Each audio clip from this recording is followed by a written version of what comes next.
ಮೈಯ ಹುಡುಗಿ. ಸುವರ್ಣ ಸ್ಟುಡಿಯೋದಲ್ಲಿ Radhika and team course Rudra Tandava cinema ಈಗಾಗಲೇ ಶುಕ್ರವಾರ ಬಿಡುಗಡೆ ಆಗಿದೆ. ಚಿತ್ರತಂಡ ಈಗ ಸುವರ್ಣ ಸ್ಟುಡಿಯೋದಲ್ಲಿದೆ. ನೀವು ಈಗ ಅಬ್ಸರ್ವ್ ಮಾಡ್ತಿರ್ಬೋದು, ನನ್ನ ಪಕ್ಕದಲ್ಲಿ 2 ಸೀಟ್ ಇದೆ, 2 ಸೀಟು ಖಾಲಿಯಾಗಿದೆ. ಇಲ್ಲಿ ಇಬ್ರು ಬರ್ತಾರೆ. ಇಲ್ಲಿ ಒಂದು ರುದ್ರ ತಾಂಡವ ಟೀಮ್ನ ಇಂಟರ್ವ್ಯೂ ಮಾಡಲಿಕ್ಕೆ ಸ್ಪೆಷಲ್ ಆದಂಥ ಇಬ್ಬರು ವ್ಯಕ್ತಿಗಳು. ಅದು ಒಂದು ಕ್ಯೂರಿಯಾಸಿಟಿ ಇರುತ್ತೆ, ಹಾಗೆ ಇಟ್ಕೊಳ್ಳಿ. ಮೊದಲಿಗೆ ನಮಗೆ ಕಾರ್ಯಕ್ರಮಕ್ಕೆ ಬಂದಿರುವಂತಹ ಗೆಸ್ಟ್ಗಳನ್ನು ನಾವು ಮೊದಲಿಗೆ ವೆಲ್ಕಮ್ ಮಾಡೋಣ. ಚಿರು, ಕಾರ್ಯಕ್ರಮಕ್ಕೆ ಸ್ವಾಗತ. Thank you. ಹೌದು, ತುಂಬಾ ಖುಷಿಯಾಗಿದ್ದೀನಿ. ಬಿಕಾಸ್ ವೆರಿ ಗುಡ್ ರೆಸ್ಪಾನ್ಸ್ ಎಲ್ಲ ಆಲ್ ಓವರ್ ಕರ್ನಾಟಕ. ಒಳ್ಳೆ ಓಪನಿಂಗ್ ತೊಗೊಂಡಿದೆ. ನನಗೆ ಹಾಡೇ ಹೇಳಬೇಕು ಅನ್ಸುತ್ತೆ ರಾಧಿಕಾ ಅವ್ರನ್ನ. ಯಾರಿ ಯಾರಿ ಹುಡುಗಿ ಬೆಳ್ಳಂ ಬೆಳ್ಳಿ ಮಯ್ಯ ಹುಡುಗಿ ಅಂತ ಹೇಳ್ಬಿಟ್ಟು. ಸೊ ಕಾರ್ಯಕ್ರಮಕ್ಕೆ ಸ್ವಾಗತ ರಾಧಿಕಾ ಕುಮಾರಸ್ವಾಮಿ ಅವರಿಗೆ. Thank you. ಹಾಗೆ ರಾಜಹುಲಿ ಅಂತ ಯಶಸ್ವಿ ಚಿತ್ರವನ್ನು ಕೊಟ್ಟಂತಹ ಈಗ ರುದ್ರ ತಾಂಡವ ಚಿತ್ರವನ್ನು ನಿರ್ದೇಶನ ಮಾಡಿರುವಂಥ ಗುರುದೇಶ್ ಪಾಂಡೆ ಅವ್ರಿಗೂ ಕೂಡ ಕಾರ್ಯಕ್ರಮಕ್ಕೆ ಸ್ವಾಗತ. Thank you. ಓಕೆ, ಮೊದಲಿಗೆ ರಾಧಿಕಾ ಇನ್ ಲವ್ ಅಂತ ಎಲ್ಲ ಕಡೆ ಕೇಳಿ ಬರ್ತಾ ಇದೆ. ರಾಧಿಕಾ ಅವರು ಲವಲ್ಲಿದ್ದರೆ ಕುಮಾರಸ್ವಾಮಿ ಅವ್ರ ಗತಿ ಏನು ಅಂತಲೂ ಅನ್ನಿಸ್ತಾ ಇದೆ. ಸೊ ಏನಿದು ಅಂತ ಅಂದ್ಬಿಟ್ಟು ನಿಮ್ಗೆ ತಕ್ಷಣ ಅಚ್ಚರಿ ಅಂತೂ ಅನ್ನಿಸ್ಬಹುದು. ಈ ಪ್ರಶ್ನೆನ ನಾವು ರಾಧಿಕಾ ಅವ್ರಿಗೆ ನೇರವಾಗಿ ಕೇಳೋಣ. ಬಟ್ ಅದಕ್ಕೂ ಮುಂಚೆ ರುದ್ರ ತಾಂಡವದ ಒಂದು ಏನು ಚಿತ್ರ ಬಿಡುಗಡೆ ಆಗಿದ್ದ ದಿವಸ ಸಿಕ್ಕಾಪಟ್ಟೆ ಥಿಯೇಟರ್ ಹತ್ರ ಜೋರು ಗಲಾಟೆ ಇತ್ತು. ಸೊ ಹೇಗಿತ್ತು ರೆಸ್ಪಾನ್ಸ್, ಅದನ್ನು ನೋಡ್ಕೊಂಡು ಬರೋಣ ಬನ್ನಿ.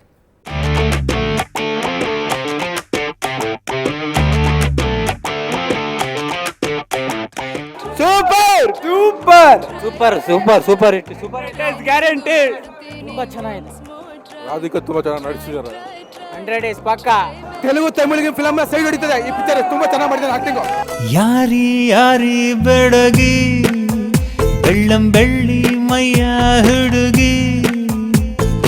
ನೋಡಿ ನೋಡಿ ತಲೆ ಚಕ್ಕರಾಗಿ ಸೋದು ಹೋದೆ ಮನಸ್ಸು ಕರಗಿ.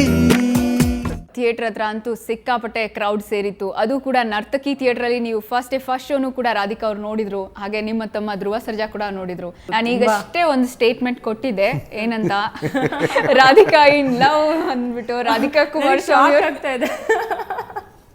ಕುಮಾರಸ್ವಾಮಿ ಅವ್ರ ಕತೆ ಏನು ಹೀಗಾದ್ರೆ ಅಂತ ಹೇಳ್ಬಿಟ್ಟು. ಸೊ ಏನ್ ಹೇಳ್ಬೇಕಪ್ಪ, ನನ್ಗೆ ಗೊತ್ತಾಗ್ತಾ ಇಲ್ಲ ಏನು. ಲವಲ್ ಇಲ್ವಾ ನೀವು? ಇದೀನಿ, ಮನೆಯವ್ರ ಜೊತೆ ಇರ್ತೀನಿ, ಇನ್ಯಾರ ಜೊತೆ ಇರಕ್ಕಾಗತ್ತೆ. ಸ್ಕ್ರೀನ್ ಅಂತ ಬಂದಾಗ ಸಿನಿಮಾ ನೋಡುವಾಗ ರುದ್ರ ತಾಂಡವ ಸಿನಿಮಾ ನೋಡಿ ನಮ್ಮ ಮನೇಲಿ ಎಲ್ಲರೂ ನನ್ನ ಪಾಪು ಅಂತ ಕರೆಯಕ್ಕೆ ಶುರು ಮಾಡ್ಬಿಟ್ಟಿದ್ದಾರೆ. ಯಾಕಂದ್ರೆ ಸಿನಿಮಾದಲ್ಲಿ ನನ್ನ ಕ್ಯಾರೆಕ್ಟರ್ನ ಹೀರೋ ಮತ್ತೆ ನನ್ನ ತಾಯಿ ಪಾತ್ರ ಮಾಡಿದಂಥ ಚಿತ್ರಸೇನೆ ಅವರು ಎಲ್ಲರೂ ಪಾಪು ಅಂತಿರ್ತಾರೆ. ಸೊ ಈಗ ಎಲ್ಲ ಮನೇಲೂ ಕೂಡ ಇನ್ಮೇಲೆ ನನ್ನ ಪಾಪು ಅಂತಾನೆ ಕರೆಯಕ್ಕೆ ಶುರು ಮಾಡಿದ್ದಾರೆ. ನೆನ್ನೆ ಥಿಯೇಟ್ರಿಂದ ಫಸ್ಟ್ ಶೋ ನಾನು ನಮ್ಮ ಟೀಮ್ ಜೊತೆ ನೋಡಿದೆ. ನಾವೆಲ್ಲ ಇದ್ವಿ. ಆಮೇಲೆ ಸಂಜೆ ಹೋಗಿ ನನ್ನ ಫ್ಯಾಮಿಲಿ ಜೊತೆ ಸಿನಿಮಾ ನೋಡಿದ್ವಿ. ಯಾಕಂದರೆ ಫಸ್ಟ್ ನೋಡಿದ್ದು ನನಗೆ ಅಷ್ಟು ಕೇಳಿಸ್ಕೊಳಕ್ಕಾಗಿಲ್ಲ. ವಿಸಿಲ್ ಹೊಡಿತಾರೆ, ಬಂದು ಆಗಾಗ ಎಲ್ಲ ಅಭಿಮಾನಿಗಳು ಮಾತಾಡ್ತಾ ಇರ್ತಾರೆ. ಸಂಜೆ ನನ್ನ ತಂದೆ ತಾಯಿ, ನನ್ನ ಅಣ್ಣ ಎಲ್ಲ ನಾವೆಲ್ಲ ನನ್ನ ಫ್ಯಾಮಿಲಿ ಎಲ್ಲ ಹೋಗಿದ್ವಿ. ಅವಾಗ ಅಲ್ಲಿ ನೋಡಿ ಎಲ್ಲ ಹೇಳ್ತಿದ್ರು. ಎಲ್ಲ ನಾನು ನಡ್ಕೊಂಡು ಬರುವಾಗ ಪಾಪು ನಿಂತ್ಕೋ ಅಂತ ಅದೇ ಫಿಕ್ಸ್ ಆಗೋಗ್ಬಿಟ್ಟಿದೆ. ಸ್ವೀಟಿ ಹೋಗಿ ಈಗ ಪಾಪು ಬಂದ್ಬಿಡ್ತು. ಚಿರುಗೆ ಏನೋ ಎಲ್ಲರೂ ಕೇಳ್ತಾ ಇದ್ದಾರೆ, ಮಿಡ್ಲ್ ಸ್ಕೂಲ್ ಟೀಚರ್ ಜೊತೆ ಲವ್ ಆಗ್ಬಿಟ್ಟಿದೆ, ಯಾಕೆ ಟೀಚರ್ ಹಿಂದೆ ಹೋದ್ರು ಚಿರು ಅಂತ ಹೇಳ್ಬಿಟ್ಟು. ಹೌದಾ? ಇವಾಗ ಗೊತ್ತಾಗ್ತದೆ ನೀವು ಅವಾಗ್ಲಿಂದ ಅವ್ರನ್ನ ಏನು ಕೇಳ್ತಾ ಇದ್ದೀರಿ ಅನ್ನೋದು. ಇಲ್ಲ, it is the character teacher ಹಿಂದೆ ಹೋಗಿದ್ದು. ಹೌದು, ರಾಧಿಕಾ ಕುಮಾರಸ್ವಾಮಿ ಅವರು ಲವಲ್ ಬಿದ್ದಿದ್ದು ರುದ್ರ ತಾಂಡವ ಸಿನಿಮಾದಲ್ಲಿ. Yes, very much. ನಿಮ್ ರಿಯಲ್ ಲೈಫಲ್ಲಿ ಆ ಥರದ್ದೇ ಹುಡುಗಿ ಬೇಕು ಅಂತೀರಾ? ಟೀಚರ್ನ ಇಷ್ಟಪಡ್ತಾರಾ ಚಿರು? ಯಾವ ಥರ ಹುಡುಗಿ ಬೇಕು ಅನ್ಸುತ್ತೆ? ಅದು ಗೊತ್ತಿಲ್ಲ ನನಗೂ. ಬೆಳ್ಳಗಿರೋ ಹುಡುಗಿ ಬೇಕು ಅಂತ ಅನ್ಕೊಂಡಿರ್ಬೋದು. ಅಂದ್ರೆ ರಾಧಿಕಾ ಅವ್ರ ಥರ ಇರೋ ಹುಡುಗಿ ಬೇಕಾ? ತಪ್ಪೇ ಇಲ್ವಲ್ಲ.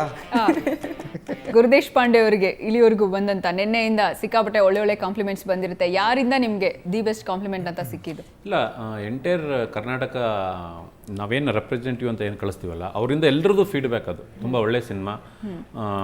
ಶೋ ಬೈ ಶೋ ಬಂದ್ಬಿಟ್ಟು ತುಂಬ ಇಂಪ್ರೂವ್ ಆಗ್ತಾ ಇದೆ ಸಿನಿಮಾ. ಎಲ್ಲೋ ಒಂದು ಕಡೆ ಇದನ್ನ ನೋಡಿದಾಗ ಸಿನಿಮಾಗಳು ನೀವು ಯಾಕೆ ಎಲ್ಲ ಇಂದನೇ ಓಡಾಡ್ತಾ ಇದ್ದೀರಾ ಅಂತ. ರಾಜಹುಲಿ ಆಯಿತು, ನೆಕ್ಸ್ಟ್ ರುದ್ರ ತಾಂಡವ ಆಯಿತು, ರಾಧಿಕಾ ಕುಮಾರಸ್ವಾಮಿ ಅವರ ಹೀರೋಯಿನ್ನು ಎಲ್ಲ ಇಂದನೇ ಓಡಾಡ್ತಾರಲ್ಲ, ಯಾಕೆ ಗುರುದೇಶ್ ಪಾಂಡೆ ಅವರು?